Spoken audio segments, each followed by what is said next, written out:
ਹਾਂਜੀ, ਸਤਿ ਸ੍ਰੀ ਅਕਾਲ ਪਿਆਰੇ ਵਿਦਿਆਰਥੀਓ। Punjabi education channel ਵਿੱਚ ਆਪ ਜੀ ਦਾ ਹਾਰਦਿਕ ਸਵਾਗਤ ਹੈ। ਅੱਜ ਦੀ ਇਸ ਵੀਡੀਓ ਵਿੱਚ ਅਸੀਂ ਪੰਜਾਬੀ ਵਿਆਕਰਨ ਭਾਗ ਦੇ 2 ਪੱਤਰ ਜਿਨ੍ਹਾਂ ਦਾ ਵਿਸ਼ਾ ਹੈ ਆਪਣੇ ਮਿੱਤਰ ਜਾਂ ਸਹੇਲੀ ਨੂੰ ਗਣਤੰਤਰ ਦਿਵਸ ਮਨਾਉਣ ਸੰਬੰਧੀ ਪੱਤਰ ਲਿਖਣਾ ਹੈ, ਅਤੇ ਦੂਸਰਾ ਹੈ ਕਿ ਪੰਜਾਬ ਸਕੂਲ ਐਜੂਕੇਸ਼ਨ ਬੋਰਡ ਦੇ ਪ੍ਰਕਾਸ਼ਿਤ ਹੁੰਦੇ ਮੈਗਜ਼ੀਨ ਦੇ 2 ਰਸਾਲੇ ਮੰਗਵਾਉਣ ਸੰਬੰਧੀ ਉੱਥੋਂ ਦੇ ਸੰਪਾਦਕ ਨੂੰ ਤੁਸੀਂ ਇੱਕ ਬੇਨੇ ਪੱਤਰ ਲਿਖਣਾ ਹੈ। ਸੋ ਪਿਆਰੇ ਬੱਚਿਓ, ਜਿਵੇਂ ਕਿ ਅੱਜ ਕੰਪਿਊਟਰ ਯੁੱਗ ਆ ਗਿਆ ਹੈ, ਪਹਿਲਾਂ ਅਸੀਂ ਜੋ ਵੀ ਕੋਈ ਐਪਲੀਕੇਸ਼ਨ ਲਿਖਦੇ ਸੀ ਉਹਦਾ ਵਿਸ਼ਾ ਜਿਹੜਾ ਉੱਪਰ ਮੇਨ ਜਿਨ੍ਹਾਂ ਨੂੰ ਅਸੀਂ ਸੰਬੋਧਨ ਉਹ ਕਰਦੇ ਸੀ ਕਿ ਕਿਹਨਾਂ ਨੂੰ ਲਿਖਣਾ ਹੈ, ਉਹ ਅਸੀਂ ਲਿਖਦੇ ਸੀ ਸੱਜੇ ਹੱਥ। ਬਟ ਹੁਣ ਸਾਰਾ ਕੁਝ ਜਿਹੜਾ ਕੰਪਿਊਟਰਾਈਜ਼ ਹੋਣ ਕਰਕੇ ਉਹ ਲੈਫਟ ਸਾਈਡ ਚਲਾ ਗਿਆ। ਹੁਣ ਜਦੋਂ ਵੀ ਅਸੀਂ ਪੱਤਰ ਲਿਖਦੇ ਹਾਂ ਉਸ ਨੂੰ ਲੈਫਟ ਸਾਈਡ ਤੋਂ ਸਟਾਰਟ ਕਰਦੇ ਹਾਂ, ਉੱਪਰ ਤੋਂ ਨੀਚੇ ਤੱਕ ਕਰਮ ਅਨੁਸਾਰ ਨੀਚੇ ਸਾਰਾ ਉਹ ਉੱਦਾਂ ਹੀ ਚੱਲਦਾ ਹੈ। ਅਤੇ ਜਦੋਂ ਅਸੀਂ ਇਸ ਤਰ੍ਹਾਂ ਦਾ ਕੋਈ ਚਿੱਠੀ ਪੱਤਰ ਲਿਖਣਾ ਹੁੰਦਾ ਹੈ, ਇਹਦੇ ਵਿੱਚ ਤੁਹਾਨੂੰ ਵਿਸ਼ਾ ਲਿਖਣ ਦੀ ਲੋੜ ਨਹੀਂ ਹੁੰਦੀ, ਜਿਵੇਂ ਕਿ ਤੁਸੀਂ ਭਲੀ ਭਾਂਤ ਜਾਣੂ ਹੋ। ਸੋ ਤੁਹਾਡੇ ਸਕੂਲ ਦੇ ਵਿੱਚ ਇੱਕ ਗਣਤੰਤਰ ਦਿਵਸ ਜਿਹੜਾ ਅਸੀਂ 26 ਜਨਵਰੀ 1950 ਨੂੰ ਸਾਡੇ ਸੰਵਿਧਾਨ ਦੇਸ਼ ਦਾ ਜਦੋਂ ਲਾਗੂ ਹੋਇਆ, ਉਸ ਦੇ ਸੰਬੰਧ ਵਿੱਚ ਇੱਕ ਰਿਪੋਰਟ ਤੁਸੀਂ ਆਪਣੀ ਇੱਕ ਫਰੈਂਡ ਨੂੰ, ਇੱਕ ਸਹੇਲੀ ਨੂੰ, ਆਪਣੇ ਇੱਕ ਮਿੱਤਰ ਨੂੰ ਦੱਸਣੀ ਹੈ ਕਿ ਅਸੀਂ ਆਪਣੇ ਸਕੂਲ ਦੇ ਵਿੱਚ ਉਹ ਕਿਸ ਤਰ੍ਹਾਂ ਮਨਾਇਆ। ਸੋ ਜਿਵੇਂ ਕਿ ਦੁਨੀਆ ਭਰ ਦੇ ਵਿੱਚ ਅਸੀਂ ਕਹਿੰਦੇ ਹਾਂ ਕਿ ਜਿੱਥੇ ਜਿੱਥੇ ਭਾਰਤੀ ਵਸਦੇ ਨੇ ਉਹ ਕਿਸੇ ਨਾ ਕਿਸੇ ਰੂਪ ਵਿੱਚ ਇਸ ਦਿਵਸ ਨੂੰ ਜ਼ਰੂਰ ਸੈਲੀਬ੍ਰੇਟ ਕਰਦੇ ਨੇ, ਅਤੇ ਸਾਡੇ ਭਾਰਤ ਦੇ ਵਿੱਚ ਇਹ ਸਾਡਾ ਇੱਕ ਰਾਸ਼ਟਰੀ ਉਤਸਵ ਹੈ। ਇਸ ਨੂੰ ਜਿੰਨੇ ਵੀ ਸਾਡੇ ਰਾਸ਼ਟਰੀ ਸੰਸਥਾਨ ਨੇ, ਸਕੂਲ ਨੇ, ਕਾਲਜ ਨੇ ਜਾਂ ਕੋਈ ਵੀ ਸਰਕਾਰੀ ਡਿਪਾਰਟਮੈਂਟ ਨੇ, ਉਹਨਾਂ ਨੂੰ ਆਪੋ ਆਪਣੇ ਪੱਧਰ 'ਤੇ ਮਨਾਉਂਦੇ ਹਨ। ਸੋ ਇੱਕ ਸਕੂਲ ਦੇ ਵਿੱਚ ਜਦੋਂ ਅਸੀਂ ਇਸ ਤਰ੍ਹਾਂ ਦਾ ਕੋਈ ਦਿਵਸ ਮਨਾਉਂਦੇ ਹਾਂ ਤਾਂ ਅਸੀਂ ਕੋਈ ਨਾ ਕੋਈ ਸਾਡੇ ਇਲਾਕੇ ਦੀ ਕੋਈ ਮਾਣਯੋਗ ਹਸੀਅਤ ਜਿਹੜੀ ਸ਼ਖਸੀਅਤ ਆ, ਕੋਈ ਹਸਤੀ ਨੂੰ ਬੁਲਾਉਂਦੇ ਹਾਂ। ਜਿਹੜਾ ਇਹ ਸਕੂਲ ਦੇ ਵਿੱਚ ਪ੍ਰੋਗਰਾਮ ਮਨਾਇਆ ਗਿਆ, ਇਹਦੇ ਵਿੱਚ ਤੁਸੀਂ ਮੰਨ ਲਓ ਕਿ ਤੁਹਾਡੇ ਜ਼ਿਲ੍ਹੇ ਦੇ ਸਿੱਖਿਆ ਅਫਸਰ ਉੱਥੇ ਆਉਂਦੇ ਨੇ, ਉਹ ਝੰਡਾ ਚਲਾਉਂਦੇ ਨੇ, ਫਿਰ ਰਾਸ਼ਟਰੀ ਗਾਇਨ ਗਾਇਆ ਜਾਂਦਾ ਹੈ, ਅਤੇ ਫਿਰ ਬੱਚੇ ਦੇਸ਼ ਭਗਤੀ ਦਾ ਗੀਤ ਗਾਉਂਦੇ ਹਨ। ਉਸ ਤੋਂ ਬਾਅਦ ਜਿਹੜੇ ਪ੍ਰਿੰਸੀਪਲ ਮੈਡਮ ਨੇ ਉਸ ਸਕੂਲ ਦੇ, ਤੁਹਾਡੇ ਸਕੂਲ ਦੇ, ਉਹ ਬੱਚਿਆਂ ਨੂੰ ਇਸ ਦਿਨ ਦਾ ਮਹੱਤਵ ਦੱਸਦੇ ਹਨ ਅਤੇ ਦੇਸ਼ ਦੀ ਉੱਨਤੀ ਅਤੇ ਤਰੱਕੀ ਦੇ ਵਿੱਚ ਸਾਰੇ ਵਿਦਿਆਰਥੀਆਂ ਨੂੰ ਯੋਗਦਾਨ ਪਾਉਣ ਲਈ ਉਤਸ਼ਾਹਿਤ ਕਰਦੇ ਹਨ, ਪ੍ਰੇਰਿਤ ਕਰਦੇ ਹਨ। ਅਤੇ ਉਸ ਤੋਂ ਬਾਅਦ ਖੇਡਾਂ ਦੇ ਖੇਤਰ ਵਿੱਚ ਅਤੇ ਸਿੱਖਿਆ ਦੇ ਖੇਤਰ ਵਿੱਚ ਮੱਲਾਂ ਮਾਰਨ ਵਾਲੇ ਵਿਦਿਆਰਥੀਆਂ ਨੂੰ ਸਿੱਖਿਆ ਅਫਸਰ ਵੱਲੋਂ ਮਾਨ ਸਨਮਾਨ ਦਿੱਤਾ ਜਾਂਦਾ ਹੈ, ਅਤੇ ਉਸ ਤੋਂ ਬਾਅਦ ਲੱਡੂ ਵੰਡੇ ਜਾਂਦੇ ਹਨ, ਅਤੇ ਇਸ ਤਰ੍ਹਾਂ ਜਿਹੜਾ ਇਹ ਪ੍ਰੋਗਰਾਮ ਹੁੰਦਾ ਹੈ ਉਹ ਇੱਕ ਸਕੂਲ ਲੈਵਲ 'ਤੇ ਸਮਾਪਤ ਹੁੰਦਾ ਹੈ। ਸੋ ਪਿਆਰੇ ਬੱਚੋ, ਇਸ ਤਰ੍ਹਾਂ ਤੁਸੀਂ ਜਦੋਂ ਵੀ ਕੋਈ ਬਿਨੈ ਪੱਤਰ ਲਿਖਣਾ ਹੈ ਤਾਂ ਉਸ ਨੂੰ ਸੀਕੁਐਂਸ ਵਾਈਜ਼ ਲਾਉਣਾ ਹੈ ਕਿ ਜਦੋਂ ਗੈਸਟ ਆਉਂਦੇ ਨੇ ਫਿਰ ਝੰਡਾ ਝੁੱਲਦਾ, ਫਿਰ ਰਾਸ਼ਟਰੀ ਗਾਇਨ ਹੁੰਦਾ, ਫਿਰ ਸਮੂਹਿਕ ਰਾਸ਼ਟਰੀ ਗਾਇਨ ਕਰਦੇ ਨੇ, ਅਤੇ ਉਸ ਤੋਂ ਬਾਅਦ ਬੱਚੇ ਨੇ ਜਿਹੜਾ ਉਹ ਆਪਣਾ ਪ੍ਰੋਗਰਾਮ ਪੇਸ਼ ਕਰਦੇ ਨੇ, ਫਿਰ ਪ੍ਰਿੰਸੀਪਲ ਮੈਮ ਸਪੀਚ ਦਿੰਦੇ ਨੇ, ਅਤੇ ਇੱਦਾਂ ਇਹਨੂੰ ਕ੍ਰਮ ਅਨੁਸਾਰ ਜਦੋਂ ਤੁਸੀਂ ਯਾਦ ਕਰਦੇ ਹੋ ਤਾਂ ਫਿਰ ਇਹ ਜਿਹੜਾ ਬਿਨੈ ਪੱਤਰ ਆ ਤੁਹਾਡੇ ਟਿਪਸ ਦੇ ਉੱਪਰ ਯਾਦ ਹੋ ਜਾਂਦਾ। ਸੋ ਬੱਚਿਓ, ਇਸ ਨੂੰ ਲਿਖਣ ਦੇ ਲਈ ਤੁਸੀਂ ਆਪਣੀ ਜੋ ਵੀ ਸਹੇਲੀ ਆ ਉਹਦਾ ਐਡਰੈਸ ਲਿਖ ਸਕਦੇ ਹੋ। ਵੈਸੇ ਅਸੀਂ ਇੱਥੇ ਰੋਲ ਨੰਬਰ 7 ਜਮਾਤ 8ਵੀਂ ਸਰਕਾਰੀ ਹਾਈ ਸਕੂਲ ਰੂਪਨਗਰ ਇਹ ਐਡਰੈਸ ਲਿਖ ਕੇ ਇਹ ਜਿਹੜਾ ਆਪਣਾ ਬਿਨੈ ਪੱਤਰ ਉਸ ਨੂੰ ਸ਼ੁਰੂ ਕਰਦੇ ਹਾਂ। ਸੋ ਆਓ ਜਾਣਦੇ ਹਾਂ ਕਿ ਜਿਹੜੀ ਜਾਣਕਾਰੀ ਮੈਂ ਆਪ ਜੀ ਦੇ ਨਾਲ ਔਰਲੀ ਸਾਂਝੀ ਕੀਤੀ ਹੈ ਉਸ ਨੂੰ ਅਸੀਂ ਕ੍ਰਮ ਅਨੁਸਾਰ ਇੱਕ ਪੱਤਰ ਦੇ ਰੂਪ ਵਿੱਚ ਕਿਸ ਤਰ੍ਹਾਂ ਲਿਖ ਸਕਦੇ ਹਾਂ।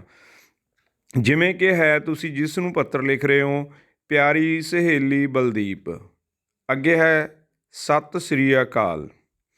ਤੈਨੂੰ ਪਤਾ ਹੈ ਕਿ 26 ਜਨਵਰੀ ਸਾਡਾ ਗਣਤੰਤਰ ਦਿਵਸ ਹੈ।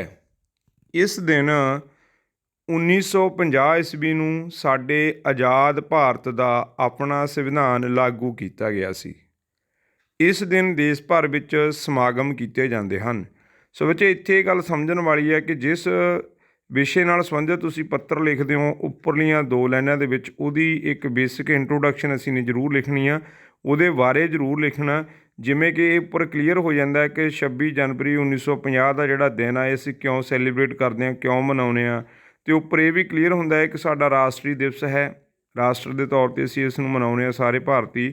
ਕਿ ਹੋਇਆ ਕੀ ਸੀ ਕਿ 26 ਜਨਵਰੀ 1950 ਨੂੰ ਸਾਡਾ ਜਿਹੜਾ ਸੰਵਿਧਾਨ ਆ ਉਹ ਲਾਗੂ ਕੀਤਾ ਗਿਆ ਸੀ। ਇਹਦੇ ਲਈ ਦੇਸ਼ ਭਰ ਦੇ ਵਿੱਚ ਸਮਾਗਮ ਕੀਤੇ ਜਾਂਦੇ ਹਨ। ਇਹ ਇੰਟਰੋਡਕਸ਼ਨ ਦੇਣ ਤੋਂ ਬਾਅਦ ਤੁਸੀਂ ਆਪਣੇ ਸਕੂਲ ਦੇ ਵਿੱਚ ਸਿੱਧਾ ਹੀ ਆ ਜਾਂਦੇ ਹੋ, ਅਤੇ ਉੱਥੋਂ ਤੁਸੀਂ ਜਿਹੜੀ ਤੁਹਾਡਾ ਇਹ ਪੱਤਰ ਹੈ ਉਹ ਸ਼ੁਰੂ ਹੁੰਦਾ ਹੈ। ਆਓ ਪੜ੍ਹਦੇ ਹਾਂ ਅੱਗੇ। ਫਿਰ ਕਹਿੰਦੇ ਇਸ ਵਾਰੀ ਸਾਡੇ ਸਕੂਲ ਵਿੱਚ ਵੀ ਇਹ ਦਿਨ ਮਨਾਇਆ ਗਿਆ। ਇੱਥੇ ਤੁਸੀਂ ਨੇ ਇਹ ਕਲੀਅਰ ਕਰਤਾ ਕਿ ਸਾਡੇ ਸਕੂਲ ਦੇ ਵਿੱਚ ਵੀ ਇਹ ਦਿਨ ਮਨਾਇਆ ਗਿਆ। ਸਾਡੇ ਸਕੂਲ ਵਿੱਚ ਰਾਸ਼ਟਰੀ ਝੰਡਾ ਜ਼ਿਲ੍ਹਾ ਸਿੱਖਿਆ ਅਫਸਰ ਵੱਲੋਂ ਝੁਲਾਇਆ ਗਿਆ। ਹੁਣ ਜ਼ਿਲ੍ਹਾ ਸਿੱਖਿਆ ਅਫਸਰ ਬੇਟਾ DEO ਹੁੰਦੇ ਨੇ, ਡਿਸਟ੍ਰਿਕਟ ਐਜੂਕੇਸ਼ਨ ਆਫਿਸਰ। ਇਹ ਜ਼ਿਲ੍ਹਾ ਸਿੱਖਿਆ ਅਫਸਰ ਵੱਲੋਂ ਝੁਲਾਇਆ ਗਿਆ, ਮਤਲਬ ਤੁਹਾਡੇ ਜਿਹੜੇ ਗੈਸਟ ਸੀਗੇ ਉਹ ਕੌਣ ਸਨ? ਜ਼ਿਲ੍ਹਾ ਸਿੱਖਿਆ ਅਫਸਰ। ਅੱਗੇ ਹੈ ਰਾਸ਼ਟਰੀ ਗੀਤ ਗਾਇਆ ਗਿਆ। ਜਦੋਂ ਝੰਡਾ ਝੁਲਦਾ ਹੈ ਅਤੇ ਉਸ ਤੋਂ ਉਪਰੰਤ ਉਹਦੇ ਨਾਲ ਹੀ ਰਾਸ਼ਟਰੀ ਗਾਇਨ ਵੀ ਗਾਇਆ ਜਾਂਦਾ ਹੈ। ਇਸ ਉਪਰੰਤ ਜਦੋਂ ਇਹ ਰਾਸ਼ਟਰੀ ਗਾਇਨ ਹੋ ਜਾਂਦਾ ਹੈ, ਇਸ ਉਪਰੰਤ ਵਿਦਿਆਰਥੀਆਂ ਨੇ ਦੇਸ਼ ਭਗਤੀ ਦੇ ਸਮੂਹ ਗਾਣ ਪੇਸ਼ ਕੀਤੇ। ਮਤਲਬ ਦੇਸ਼ ਭਗਤੀ ਨਾਲ ਸੰਬੰਧਿਤ ਬੱਚਿਆਂ ਨੇ ਕਵਿਤਾਵਾਂ ਪੜ੍ਹੀਆਂ, ਗੀਤ ਗਾਏ। ਦੇਸ਼ ਭਗਤੀ ਦੀ ਜਿਹੜੀ ਉਹਨਾਂ ਦੀ ਰੰਗਾ ਰੰਗ ਪ੍ਰੋਗਰਾਮ ਸੀ ਉਹਦੇ ਵਿੱਚ ਉਹ ਧੁਨ ਬੱਚਿਆਂ ਨੇ ਪੇਸ਼ ਕੀਤੀ, ਭਾਵ ਬੱਚਿਆਂ ਨੇ ਦੇਸ਼ ਭਗਤੀ ਦੇ ਗੀਤ ਗਾਏ। ਅਗਲਾ ਹੈ ਉਸ ਤੋਂ ਉਪਰੰਤ ਗੀਤ ਗਾਉਣ ਤੋਂ ਬਾਅਦ ਰਾਸ਼ਟਰੀ ਏਕਤਾ 'ਤੇ ਭਾਸ਼ਣ ਵੀ ਦਿੱਤੇ ਗਏ। ਬੱਚਿਆਂ ਨੇ ਰਾਸ਼ਟਰ ਪ੍ਰਤੀ, ਰਾਸ਼ਟਰੀ ਏਕਤਾ ਪ੍ਰਤੀ ਸਨਮਾਨ ਪੇਸ਼ ਕੀਤਾ। ਦੇਸ਼ ਦੀ ਰਾਸ਼ਟਰੀ ਏਕਤਾ ਨੂੰ ਬਣਾਈ ਰੱਖਣ ਲਈ ਇਸ ਵਿਸ਼ੇ ਦੇ ਉੱਪਰ ਬੱਚਿਆਂ ਨੇ ਲੇਖ ਅਤੇ ਭਾਸ਼ਣ ਵੀ ਦਿੱਤੇ।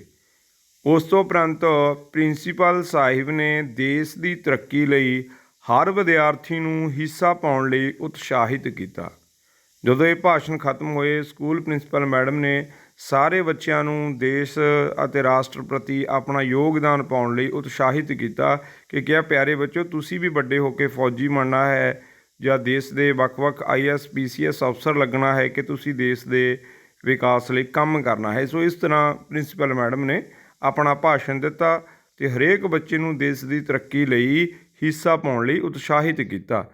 ਉਸ ਉਪਰੰਤ ਕੀ ਹੁੰਦਾ, ਇਸ ਮੌਕੇ ਭਾਵ ਗਣਤੰਤਰ ਦਿਵਸ ਦੇ ਉੱਪਰ ਇਸ ਮੌਕੇ ਸਾਡੇ ਸਕੂਲ ਵਿੱਚ ਵੱਖ-ਵੱਖ ਖੇਤਰਾਂ, ਮਤਲਬ ਬੱਚੇ ਜਿਹੜੇ ਹੁੰਦੇ ਨੇ ਬੇਟੇ, ਕੋਈ ਖੇਡਾਂ ਦੇ ਵਿੱਚ, ਕੋਈ ਸਾਇੰਸ ਦੇ ਵਿੱਚ, ਕੋਈ ਐਗਜੀਬਿਸ਼ਨ ਦੇ ਵਿੱਚ, ਕੋਈ ਭਾਸ਼ਣ ਮੁਕਾਬਲੇ ਵਿੱਚ, ਕੋਈ GK ਮੁਕਾਬਲੇ ਵਿੱਚ, ਕੋਈ ਡਰਾਇੰਗ ਕੰਪੀਟੀਸ਼ਨ ਵਿੱਚ, ਸੋ ਕੋਈ ਮਿਊਜ਼ਿਕ ਦੇ, ਕੋਈ ਆਰਟ ਦੇ, ਵੱਖ-ਵੱਖ ਖੇਤਰ ਹੁੰਦੇ ਨੇ ਬੇਟਾ ਸਕੂਲ ਦੇ ਵਿੱਚ।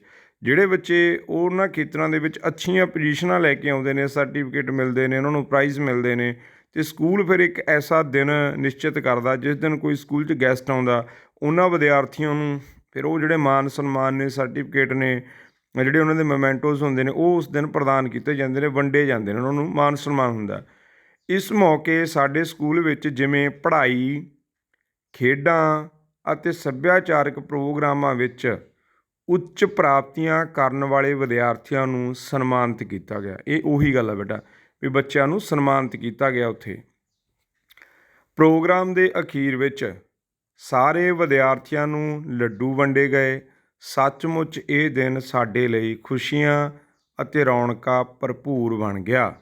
ਪਿਆਰ ਸਹਿਤ ਤੇਰੀ ਸਹੇਲੀ ਹਰਲੀਨ ਕੌਰ। ਸੋ ਪਿਆਰੇ ਬੱਚਿਓ, ਇਹ ਸੀਗੀ ਤੁਹਾਡੀ ਐਪਲੀਕੇਸ਼ਨ ਟਾਈਪ, ਅਸੀਂ ਬਿਨੇ ਪੱਤਰ ਕਹਿ ਲਓ, ਚਿੱਠੀ ਪੱਤਰ ਕਹਿ ਲਓ, ਤੁਹਾਡੇ ਦਿਲ ਦੇ ਉਹ ਭਾਵ ਜਿਹੜੇ ਤੁਸੀਂ ਆਪਣੀ ਸਹੇਲੀ ਨਾਲ ਸਾਂਝੇ ਕੀਤੇ ਕਿ ਕਿਸ ਤਰ੍ਹਾਂ ਸਾਡੇ ਸਕੂਲ ਦੇ ਵਿੱਚ ਜਿਹੜਾ ਗਣਤੰਤਰ ਦਿਵਸ ਮਨਾਇਆ ਗਿਆ। ਸੋ ਪਿਆਰੇ ਬੱਚਿਓ, ਇਹ ਜਿਹੇ ਜਿਹੜੇ ਅਸੀਂ ਪੱਤਰ ਲਿਖਦੇ ਹਾਂ, ਚਿੱਠੀ ਲਿਖਦੇ ਹਾਂ, ਉਹਦੇ ਲਈ ਤੁਹਾਡਾ ਜਿਹੜਾ ਵਿਸ਼ਾ ਹੈ ਉਹ ਕਲੀਅਰ ਹੋਣਾ ਚਾਹੀਦਾ। ਉਹਦੇ ਵਿੱਚ ਜ਼ਿਆਦਾ ਵਿਸਤਾਰ ਦੇ ਵਿੱਚ ਨਹੀਂ ਜਾਣਾ। ਜਿਵੇਂ ਕਿ ਤੁਹਾਨੂੰ ਕ੍ਰਮ ਅਨੁਸਾਰ ਇਹ ਲੈਟਰ ਪੜ੍ਹਾਇਆ ਗਿਆ, ਉਹਦੇ ਵਿੱਚ ਤੁਹਾਨੂੰ ਸਮਝਾਉਣ ਲਈ ਕੁਛ ਮੇਰੇ ਦੁਆਰਾ ਵੱਧ ਬੋਲਿਆ ਗਿਆ, ਬਟ ਉਹ ਇਸ ਚੀਜ਼ ਨੂੰ ਧਿਆਨ ਹਿੱਤ ਰੱਖਦੇ ਐਕਸਪਲੇਨ ਕੀਤਾ ਗਿਆ ਕਿ ਇਹ ਗੱਲ ਤੁਹਾਨੂੰ ਚੰਗੀ ਤਰ੍ਹਾਂ ਸਮਝ ਆ ਜਾਵੇ ਕਿ ਪੱਤਰ ਲਿਖਣਾ ਕੀ ਹੈ, ਪੱਤਰ ਵਿੱਚ ਕਿਹੜੀ ਗੱਲ ਨੂੰ ਅਸੀਂ ਨੇ ਪੇਸ਼ ਕੀਤਾ ਹੈ। ਸੋ ਪਿਆਰੇ ਬੱਚਿਓ, ਇਸੇ ਵਿਆਕਰਨ ਭਾਗ ਦੇ ਵਿੱਚ ਜਿਹੜਾ ਸਾਡਾ ਅਗਲਾ ਹੈ ਬਿਨੇ ਪੱਤਰ, ਉਹ ਹੈ ਕਿ ਪੰਜਾਬ ਸਕੂਲ ਸਿੱਖਿਆ ਬੋਰਡ ਵੱਲੋਂ ਵਿਦਿਆਰਥੀਆਂ ਲਈ ਛਪਦੇ ਰਿਸਾਲੇ ਮੰਗਵਾਉਣ ਲਈ ਸੰਪਾਦਕ ਮੈਗਜ਼ੀਨ ਸੈਕਸ਼ਨ ਨੂੰ ਬਿਨੇ ਪੱਤਰ ਲਿਖੋ। ਹੁਣ ਬੱਚਿਓ, ਇੱਥੇ ਇਹ ਗੱਲ ਧਿਆਨ ਰੱਖਣ ਵਾਲੀ ਆ ਕਿ ਜਿਹੜੇ ਸੰਪਾਦਕ ਸਾਹਿਬ ਹੁੰਦੇ ਨੇ, ਮੈਗਜ਼ੀਨ ਸੈਕਸ਼ਨ ਜਿੱਥੇ ਮੈਗਜ਼ੀਨ ਪ੍ਰਕਾਸ਼ਿਤ ਹੁੰਦਾ ਹੈ ਉਹ ਬਣਾਉਂਦੇ ਨੇ, ਜਿੱਥੋਂ ਵੀ ਉਹਦਾ ਮਟੀਰੀਅਲ ਹੁੰਦਾ, ਜਾਂ ਉਹਦੇ ਹੈੱਡ ਨੇ, ਜਿਵੇਂ ਅਸੀਂ ਸਕੂਲ ਪ੍ਰਿੰਸੀਪਲ ਮੈਮ ਨੂੰ ਲਿਖਦੇ ਹਾਂ, ਪੂਰੇ ਸਕੂਲ ਦੇ ਸੰਬੰਧੀ ਕੋਈ ਵੀ ਗੱਲ ਹੋਵੇ ਅਸੀਂ ਉਹਨਾਂ ਦੇ ਮੁਖੀ ਨੂੰ ਲਿਖਾਂਗੇ। ਸੋ ਬੱਚਿਓ, ਜਿਵੇਂ ਕਿ ਮੈਗਜ਼ੀਨ ਸੈਕਸ਼ਨ ਦੇ ਜਿਹੜੇ ਸੰਪਾਦਕ ਹੁੰਦੇ ਨੇ, ਉਹ ਹੀ ਮੈਗਜ਼ੀਨ ਦੇ ਸੰਬੰਧ ਵਿੱਚ ਸਾਨੂੰ ਜਾਣਕਾਰੀ ਜੋ ਵੀ ਅਸੀਂ ਪ੍ਰਾਪਤ ਕਰਨਾ ਚਾਹੁੰਦੇ ਹਾਂ ਉਹਨਾਂ ਤੋਂ ਮੈਗਜ਼ੀਨ ਜਾਂ ਕੋਈ ਵੀ ਮੈਗਜ਼ੀਨ ਦੇ ਸੰਬੰਧਿਤ ਜਾਣਕਾਰੀ ਲੈਣੀ ਚਾਹੁੰਦੇ ਹਾਂ, ਉਹ ਅਸੀਂ ਸੰਪਾਦਕ ਸਾਹਿਬ ਨੂੰ ਲਿਖਦੇ ਹਾਂ। ਸੋ ਬੱਚੇ ਇਹ ਗੱਲ ਧਿਆਨ ਰੱਖਣੀ ਆ ਕਿ ਜਿਹੜੀ ਤੁਸੀਂ ਇਹ ਐਪਲੀਕੇਸ਼ਨ ਲਿਖਣੀ ਆ, ਬਿਨੈ ਪੱਤਰ ਲਿਖਣਾ, ਇਹ ਸਭ ਤੋਂ ਪਹਿਲਾਂ ਸਾਡੇ ਜ਼ਿਹਨ 'ਚ ਸੰਪਾਦਕ ਨਾਮ ਆਊਗਾ। ਸੰਪਾਦਕ ਉਹ ਹੁੰਦੇ ਨੇ ਜਿਹੜੇ ਉਸ ਮੈਗਜ਼ੀਨ ਦੇ ਕਰਤਾ ਧਰਤਾ ਨੇ, ਜਿਨ੍ਹਾਂ ਦੀ ਦੇਖ ਰੇਖ ਹੇਠ ਉਹ ਮੈਗਜ਼ੀਨ ਬਣਦੇ ਹਨ ਅਤੇ ਅੱਗੇ ਉਹਨਾਂ ਨੂੰ ਬੱਚਿਆਂ ਤੱਕ ਪਹੁੰਚਾਇਆ ਜਾਂਦਾ। ਹੁਣ ਬੱਚਿਓ, ਜਦੋਂ ਵੀ ਅਸੀਂ ਇਹ ਬਿਨੈ ਪੱਤਰ ਲਿਖਣਾ, ਇਹਦੇ ਬਿਲਕੁਲ ਹੈਡਿੰਗ ਦੇ ਉੱਪਰ ਦਿੱਤਾ ਹੋਇਆ ਵੀ ਕਿਹਨਾਂ ਨੂੰ ਲਿਖਣਾ, ਸੰਪਾਦਕ, ਮੈਗਜ਼ੀਨ ਸੈਕਸ਼ਨ। ਤੁਹਾਨੂੰ ਇਹ ਨਹੀਂ ਹੈ ਕਿ ਵੀ ਇਹ ਅਸੀਂ ਇਹਦੇ ਕਈ ਜਿਹੜੇ 6ਵੀਂ ਜਮਾਤ ਦੇ ਬੱਚੇ ਨੇ ਉਹਨਾਂ ਨੂੰ ਇੱਦਾਂ ਲੱਗਦਾ ਕਿ ਇਹ ਅਸੀਂ ਜਦੋਂ ਲਿਖਾਂਗੇ ਕੋਈ ਸਪੈਲਿੰਗ ਮਿਸਟੇਕ ਨਾ ਹੋ ਜੇ। ਸੋ ਉੱਪਰ ਹੀ ਤੁਹਾਨੂੰ ਹੈਡਿੰਗ ਦੇ ਵਿੱਚ ਬੇਟਾ ਉਹਦਾ ਜਿਹੜਾ ਐਡਰੈਸ ਆ ਉਹ ਲਿਖਿਆ ਹੋਇਆ ਕਿ ਤੁਸੀਂ ਇਹ ਜਿਹੜਾ ਪੱਤਰ ਕਿਹਨਾਂ ਨੂੰ ਲਿਖਣਾ। ਸੋ ਆਓ ਪੜ੍ਹਦੇ ਹਾਂ। ਇਹਦੇ ਵਿੱਚ ਬੇਟਾ ਅਸੀਂ ਜੇ ਗੱਲ ਕਰੀਏ ਆਮ ਸ਼ਬਦਾਂ ਦੇ ਵਿੱਚ, ਇਹ ਹੁੰਦਾ ਕਿ ਤੁਸੀਂ ਮੰਨ ਲਓ ਇੱਕ ਸਕੂਲ ਦੇ ਵਿਦਿਆਰਥੀ ਹੋ, ਤੁਹਾਡੇ ਸਕੂਲ ਦੀ ਲਾਇਬ੍ਰੇਰੀ ਦੇ ਵਿੱਚ 2 ਮੈਗਜ਼ੀਨ ਆਉਂਦੇ ਨੇ, ਇੱਕ ਪੰਖੜੀ ਆਉਂਦਾ, ਇੱਕ ਆਉਂਦਾ ਪ੍ਰਾਇਮਰੀ ਸਿੱਖਿਆ। ਇਹ ਮੈਗਜ਼ੀਨ ਤੁਸੀਂ ਉੱਥੇ ਲਾਇਬ੍ਰੇਰੀ 'ਚ ਪੜ੍ਹਦੇ ਹੋ, ਮਤਲਬ ਵੀਕ ਦੇ ਵਿੱਚ ਜਦੋਂ ਵੀ ਤੁਹਾਨੂੰ ਸਮਾਂ ਮਿਲਦਾ ਲਾਇਬ੍ਰੇਰੀ ਪੀਰੀਅਡ ਦੇ ਵਿੱਚ ਜਾਂਦੇ ਹੋ, ਜਦੋਂ ਪੜ੍ਹਦੇ ਹੋ, ਤੁਹਾਨੂੰ ਉਹਦੇ ਵਿੱਚ ਵੱਖ-ਵੱਖ ਸੱਭਿਆਚਾਰ, ਵਿਗਿਆਨ, ਸਾਇੰਸ, ਮੈਥ, ਇਹ ਜਿਹੜੇ ਤੁਹਾਡਾ ਮਤਲਬ ਸਾਂਝੇ ਜਿਹੇ ਵਿਸ਼ੇ ਹੁੰਦੇ ਨੇ, ਉਹਨਾਂ ਸੰਬੰਧੀ ਕੁਝ ਨਾ ਕੁਝ ਤੁਹਾਨੂੰ ਬਹੁਤ ਅੱਛੀ ਜਾਣਕਾਰੀ ਮਿਲਦੀ ਹੈ ਅਤੇ ਇਸ ਚੀਜ਼ ਤੋਂ ਤੁਸੀਂ ਬਹੁਤ ਪ੍ਰਭਾਵਿਤ ਹੋਏ। ਤੁਸੀਂ ਸੋਚਿਆ ਕਿ ਕਿੰਨੇ ਵਧੀਆ ਰਸਾਲੇ ਨੇ, ਜੇ ਕਾਸ਼ ਸਾਡੇ ਭੈਣ ਭਰਾ ਵੀ ਇਹਨਾਂ ਨੂੰ ਪੜ੍ਹਨ, ਉਹਨਾਂ ਦਾ ਵੀ ਜਿਹੜਾ ਗਿਆਨ ਆ ਉਹ ਵਧੂਗਾ, ਉਹਨਾਂ ਦੇ ਸੋਚ ਦੇ ਵਿੱਚ, ਉਹਨਾਂ ਦੇ ਸ਼ਬਦ ਭੰਡਾਰ ਦੇ ਵਿੱਚ, ਉਹਨਾਂ ਦੀ ਸਮਝ ਦੇ ਵਿੱਚ ਕਿੰਨਾ ਵਾਧਾ ਹੋਊਗਾ। ਅਤੇ ਇੱਥੋਂ ਹੀ ਤੁਸੀਂ ਇਹ ਗੱਲ ਮਨ ਬਣਾ ਲਈ ਵੀ ਇਹ ਕਿੱਥੋਂ ਪ੍ਰਕਾਸ਼ਿਤ ਹੁੰਦੇ ਨੇ। ਅਸੀਂ ਉਸ ਮੈਗਜ਼ੀਨ ਦੇ ਸੰਪਾਦਕ ਸਾਹਿਬ ਨੂੰ ਇੱਕ ਪੱਤਰ ਲਿਖਦੇ ਹਾਂ ਕਿ ਤੁਸੀਂ ਜੀ ਇਹ ਜਿਹੜਾ ਰਸਾਲਾ ਹੈ ਇਹ ਮੈਨੂੰ ਮੇਰੇ ਹੇਠ ਲਿਖੇ ਪਤੇ ਦੇ ਉੱਪਰ ਤੁਸੀਂ ਇੱਕ ਵੀ ਬੇਟਾ ਮੰਗਵਾ ਸਕਦੇ ਹੋ, 2 ਵੀ ਮੰਗਵਾ ਸਕਦੇ ਹੋ, 4 ਵੀ ਮੰਗਵਾ ਸਕਦੇ ਹੋ। ਹੁਣ ਅਸੀਂ ਇਹ ਨੋਟ ਕੀਤਾ ਕਿ ਪੰਖੜੀਆਂ ਅਤੇ ਪ੍ਰਾਇਮਰੀ ਸਿੱਖਿਆ 2 ਜਿਹੜੇ ਰਸਾਲੇ ਨੇ ਉਹ ਪੰਜਾਬ ਸਕੂਲ ਐਜੂਕੇਸ਼ਨ ਬੋਰਡ ਵੱਲੋਂ ਪ੍ਰਕਾਸ਼ਿਤ ਹੁੰਦੇ ਨੇ, ਤੁਹਾਡੇ ਸਕੂਲ ਦੀ ਲਾਇਬ੍ਰੇਰੀ 'ਚ ਆਉਂਦੇ ਨੇ। ਤੁਸੀਂ ਬੇਟਾ ਉਹਨਾਂ ਨੂੰ ਪੜ੍ਹਨ ਲਈ ਤਾਂ ਲਾਇਬ੍ਰੇਰੀ 'ਚੋਂ ਲੈ ਕੇ ਜਾ ਸਕਦੇ ਹੋ, ਬਟ ਉਹਨੂੰ ਨਿੱਜੀ ਤੌਰ 'ਤੇ ਆਪਣੇ ਘਰ ਦੇ ਵਿੱਚ ਨਹੀਂ ਰੱਖ ਸਕਦੇ। ਤਾਂ ਤੁਸੀਂ ਸੋਚਿਆ ਵੀ ਕਿਉਂ ਨਾ ਅਸੀਂ ਇਹ ਮੈਗਜ਼ੀਨ ਆਪਣੇ ਘਰ ਦੇ ਵਿੱਚ ਹੀ ਮੰਗਵਾ ਲਈਏ, ਅਤੇ ਤਾਂ ਤੁਸੀਂ ਸੋਚ ਕੇ ਅੱਗੇ ਜਿਹੜਾ ਮੈਗਜ਼ੀਨ ਦੇ ਸੰਪਾਦਕ ਸਾਹਿਬ ਨੂੰ ਪੱਤਰ ਲਿਖਦੇ ਹੋ। ਅਤੇ ਬੇਟਾ ਇੱਥੇ ਇਹ ਗੱਲ ਧਿਆਨ ਵਾਲੀ ਹੁੰਦੀ ਆ ਕਿ ਤੁਸੀਂ ਉਹਨਾਂ ਨੂੰ ਲਿਫਾਫੇ 'ਚ ਪੈਸੇ ਪਾ ਕੇ ਭੇਜ ਰਹੇ ਹੋ, ਨੋ। ਇੱਕ ਬੇਟਾ ਬੈਂਕ ਦੇ ਵਿੱਚ ਨਾ ਜਾ ਕੇ ਡਰਾਫਟ ਤਿਆਰ ਹੁੰਦਾ, ਬੈਂਕ ਡਰਾਫਟ, ਜਿਹਦੇ ਡਰਾਫਟ ਰਾਹੀਂ ਬੇਟਾ ਜਿਵੇਂ ਤੁਸੀਂ ਕਹਿਤਾ ਕਿ ਦੋਏ ਜਿਹੜੇ ਇਹ ਮਤਲਬ ਸਾਡੇ ਰਸਾਲੇ ਨੇ, ਇਹਨਾਂ ਦਾ 1 ਸਾਲ ਦਾ 500 ਰੁਪਈਆ ਖਰਚਾ ਆਉਂਦਾ। ਤੁਸੀਂ ਕਹੋਗੇ ਕਿ ਜਿਹੜਾ ਸੰਪਾਦਕ magazine Punjab school education board Mohali ਦੇ ਨਾਮ 'ਤੇ ਤੁਸੀਂ ਡਰਾਫਟ ਕਟਾ ਲਿਆ 500 ਰੁਪਈਏ ਦਾ, ਬੈਂਕ ਉਹ ਫਾਰਮ ਤਿਆਰ ਕਰਕੇ ਦਿੰਦਾ ਡਰਾਫਟ, ਅਤੇ ਤੁਸੀਂ ਬੇਟਾ ਉਹ ਡਰਾਫਟ ਆਪਣੇ ਚਿੱਠੀ ਪੱਤਰ ਦੇ ਰਾਹੀਂ ਉਹਨਾਂ ਤੱਕ ਪੁੱਜਦਾ ਕਰੋਗੇ ਜਦੋਂ, ਅਤੇ ਉਹ ਡਰਾਫਟ ਦਾ ਮਤਲਬ ਇਹ ਹੁੰਦਾ ਕਿ ਇਹਨਾਂ ਨੇ ਜਿਹੜੇ ਸਾਡੇ ਰਸਾਲੇ ਪ੍ਰਕਾਸ਼ਿਤ ਹੁੰਦੇ ਨੇ 1 ਸਾਲ ਦਾ ਜਿਹੜਾ ਚੰਦਾ ਹੈ ਜਾਂ ਉਹਨਾਂ ਦਾ ਫੰਡ ਆ, ਜੋ ਉਹਦੇ ਪੈਸੇ ਨੇ ਵੀ ਉਹ ਭੇਜਤੇ। ਜਦੋਂ ਹੀ ਬੇਟਾ ਤੁਸੀਂ ਉਹਨਾਂ ਨੂੰ ਪੈਸੇ ਭੇਜ ਦਿੰਦੇ ਹੋ ਤਾਂ ਜਿਹੜੇ ਪਤੇ ਦੇ ਉੱਪਰ ਤੁਸੀਂ ਨੇ ਉਹ ਮੰਗਵਾਏ ਨੇ, ਤੁਸੀਂ ਨਾਲ ਹੀ ਆਪਣਾ ਪਤਾ ਦੱਸ ਦਿੰਦੇ ਹੋ, ਅਤੇ ਉੱਥੋਂ ਤੁਹਾਨੂੰ ਜਿਹੜੇ ਮੈਗਜ਼ੀਨ ਨੇ ਉਹ ਜਿਹੜੇ ਮਹੀਨੇ ਵੀ ਉਹ ਪ੍ਰਕਾਸ਼ਿਤ ਹੁੰਦੇ ਨੇ ਉਹ ਤੁਹਾਡੇ ਘਰ ਆਉਣੇ ਸ਼ੁਰੂ ਹੋ ਜਾਂਦੇ ਨੇ। ਸੋ ਇਹ ਬੇਟਾ ਇਸ ਤਰ੍ਹਾਂ ਤੁਹਾਡੇ ਘਰ ਤੱਕ ਪਹੁੰਚਦੇ ਨੇ। ਪਹਿਲਾਂ ਤੁਸੀਂ ਉਹਨਾਂ ਮੈਗਜ਼ੀਨਸ ਬਾਰੇ ਪੜ੍ਹਿਆ, ਫਿਰ ਤੁਹਾਡਾ ਮਨ ਬਣਿਆ ਕਿ ਇਹ ਮੈਗਜ਼ੀਨ ਸਾਡੇ ਭੈਣ ਭਰਾ ਵੀ ਪੜ੍ਹ ਲੈਣ, ਫਿਰ ਤੁਸੀਂ ਮੰਗਵਾਉਣੇ ਸੀ। ਮੰਗਵਾਉਣ ਲਈ ਜ਼ਰੂਰੀ ਹੁੰਦਾ ਕਿ ਤੁਸੀਂ ਇੱਕ ਬੈਂਕ ਦੇ ਵਿੱਚ ਜਾ ਕੇ ਜਿੰਨਾ ਉਹਨਾਂ ਮੈਗਜ਼ੀਨ ਦਾ ਖਰਚਾ ਉਹਦਾ ਇੱਕ ਡਰਾਫਟ ਤਿਆਰ ਕਰਵਾਓਗੇ। ਫਿਰ ਬੇਟਾ ਡਰਾਫਟ ਤਿਆਰ ਕਰਵਾਉਣ ਤੋਂ ਬਾਅਦ ਤੁਸੀਂ ਉਹਨਾਂ ਨੂੰ ਇਹ ਪੱਤਰ ਲਿਖੋਗੇ ਅਤੇ ਨਾਲੇ ਆਪਣੇ ਘਰ ਦਾ ਐਡਰੈਸ ਲਿਖੋਗੇ, ਅਤੇ ਉਹ ਜਿਹੜਾ ਮੈਗਜ਼ੀਨ ਉਹ ਤੁਹਾਡੇ ਘਰ ਆਉਣੇ ਸ਼ੁਰੂ ਹੋ ਜਾਣਗੇ। ਸੋ ਆਓ ਪੜ੍ਹਦੇ ਹਾਂ ਕਿ ਕਿਵੇਂ ਤੁਸੀਂ ਇਹ ਜਿਹੜਾ ਬਿਨੈ ਪੱਤਰ ਲਿਖਣਾ। ਬਿਲਕੁਲ ਜਿਵੇਂ ਤੁਹਾਨੂੰ ਦੱਸਿਆ ਗਿਆ ਸੀ ਕਿ ਲੈਫਟ ਸਾਈਡ ਤੋਂ ਇਹਨੂੰ ਸ਼ੁਰੂ ਕਰਨਾ, ਨੀਚੇ ਅਸੀਂ ਲਿਖਾਂਗੇ ਸੰਪਾਦਕ। ਹੁਣ ਇੱਥੇ ਪ੍ਰਿੰਸੀਪਲ ਜਾਂ ਕੋਈ ਹੋਰ ਉੱਚ ਅਧਿਕਾਰੀ ਦਾ ਨਾਮ ਨਹੀਂ ਆਊਗਾ, ਕਿਉਂਕਿ ਅਸੀਂ ਸੰਪਾਦਕ ਸਾਹਿਬ ਨੂੰ ਇਹ ਪੱਤਰ ਲਿਖ ਰਹੇ ਹਾਂ। ਸੰਪਾਦਕ ਮੈਗਜ਼ੀਨ ਸੈਕਸ਼ਨ ਪੰਜਾਬ ਸਕੂਲ ਸਿੱਖਿਆ ਬੋਰਡ ਸਾਹਿਬਜ਼ਾਦਾ ਅਜੀਤ ਸਿੰਘ ਨਗਰ। ਹੁਣ ਇਹ ਬੇਟਾ ਅਸੀਂ ਜਿੱਥੋਂ ਮੰਗਵਾਉਣਾ ਇਹ ਉਹਨਾਂ ਦਾ ਪਤਾ ਹੈ। ਨੀਚੇ ਅਸੀਂ ਬੇਟਾ ਵਿਸ਼ਾ ਲਿਖ ਸਕਦੇ ਹਾਂ, ਪੰਖੜੀਆਂ ਅਤੇ ਪ੍ਰਾਇਮਰੀ ਸਿੱਖਿਆ ਮੈਗਜ਼ੀਨ ਮੰਗਵਾਉਣ ਸੰਬੰਧੀ। ਇਸ ਤਰ੍ਹਾਂ ਬੇਟਾ ਅਸੀਂ ਸ੍ਰੀਮਾਨ ਜੀ ਤੋਂ ਉੱਪਰ ਵਿਸ਼ਾ ਲਿਖ ਸਕਦੇ ਹਾਂ, ਕਿਉਂਕਿ ਜਦੋਂ ਹੀ ਸੰਪਾਦਕ ਸਾਹਿਬ ਕੋਲ ਇਹ ਤੁਹਾਡਾ ਪੱਤਰ ਜਾਂਦਾ, ਉਹਨਾਂ ਨੂੰ ਬਹੁਤ ਈਜ਼ੀਲੀ ਕਲੀਅਰ ਹੋ ਜਾਂਦਾ ਕਿ ਜਿਹੜਾ ਇਹ ਵਿਅਕਤੀ ਆ ਜਿਹਨੇ ਸਾਨੂੰ ਪੱਤਰ ਭੇਜਿਆ ਇਹ ਪੰਖੜੀਆਂ ਅਤੇ ਪ੍ਰਾਇਮਰੀ ਸਿੱਖਿਆ 2 ਮੈਗਜ਼ੀਨ ਮੰਗਵਾਉਣੇ ਚਾਹੁੰਦਾ। ਸੋ ਅੱਗੇ ਅਸੀਂ ਲਿਖਾਂਗੇ ਸ੍ਰੀਮਾਨ ਜੀ, ਪੰਜਾਬ ਸਕੂਲ ਸਿੱਖਿਆ ਬੋਰਡ ਵੱਲੋਂ ਵਿਦਿਆਰਥੀਆਂ ਲਈ ਪ੍ਰਕਾਸ਼ਿਤ ਹੁੰਦੇ ਰਿਸਾਲੇ ਪੰਖੜੀਆਂ ਅਤੇ ਪ੍ਰਾਇਮਰੀ ਸਿੱਖਿਆ ਸਾਡੇ ਸਕੂਲ ਦੀ ਲਾਇਬ੍ਰੇਰੀ ਵਿੱਚ ਆਉਂਦੇ ਹਨ। ਇਹ ਹੁਣ ਦੋਵੇਂ ਰਸਾਲੇ ਤੁਹਾਡੇ ਸਕੂਲ ਦੀ ਲਾਇਬ੍ਰੇਰੀ ਵਿੱਚ ਆ ਰਹੇ ਹਨ। ਮੈਨੂੰ ਇਹ ਦੋਵੇਂ ਰਸਾਲੇ ਬਹੁਤ ਚੰਗੇ ਲੱਗਦੇ ਹਨ। ਇਹਨਾਂ ਦੀ ਮਿਆਰੀ ਸਮੱਗਰੀ ਗਿਆਨ ਵਧਾਊ ਅਤੇ ਪ੍ਰੇਰਨਾਦਾਇਕ ਹੁੰਦੀ ਹੈ। ਹੁਣ ਮਤਲਬ ਜਿਹੜੀ ਬੇਟਾ ਉਹਦੇ ਵਿੱਚ ਸਮੱਗਰੀ ਹੈ ਉਹ ਬਹੁਤ ਵਿਦਿਆਰਥੀ ਦੇ ਪੱਧਰ ਦੇ ਮੁਤਾਬਕ ਬਹੁਤ ਉੱਚ ਲੈਵਲ ਦੀ ਹੈ, ਕਿਉਂ ਜਦੋਂ ਉਹਨੂੰ ਪੜ੍ਹਦੇ ਨੇ ਉਹਨਾਂ ਦਾ ਗਿਆਨ ਵੱਧਦਾ ਹੈ, ਪ੍ਰੇਰਨਾਦਾਇਕ ਹੁੰਦੀ ਆ। ਉਹਦੇ ਵਿੱਚ ਕਿਤੇ ਨਾ ਕਿਤੇ ਉਹ ਕਵਿਤਾਵਾਂ ਪੜ੍ਹਦੇ ਨੇ, ਕੋਈ ਛੋਟੀ ਸਟੋਰੀ ਪੜ੍ਹਦੇ ਨੇ, ਕੋਈ ਛੋਟਾ ਲੇਖ ਪੜ੍ਹਦੇ ਨੇ, ਕੋਈ ਆਰਟੀਕਲ ਪੜ੍ਹਦੇ ਨੇ, ਉਹਨਾਂ ਨੂੰ ਉਹ ਪ੍ਰੇਰਨਾ ਦਿੰਦੇ ਨੇ।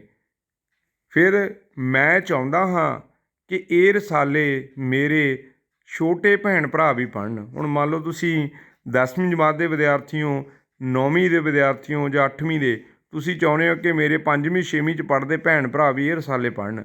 ਹੁਣ ਤੁਸੀਂ ਚਾਹੁੰਦੇ ਹੋ ਕਿ ਮੈਂ ਚਾਹੁੰਦਾ ਹਾਂ ਇਹ ਰਸਾਲੇ ਮੇਰੇ ਛੋਟੇ ਭੈਣ ਭਰਾ ਵੀ ਪੜ੍ਹਨ।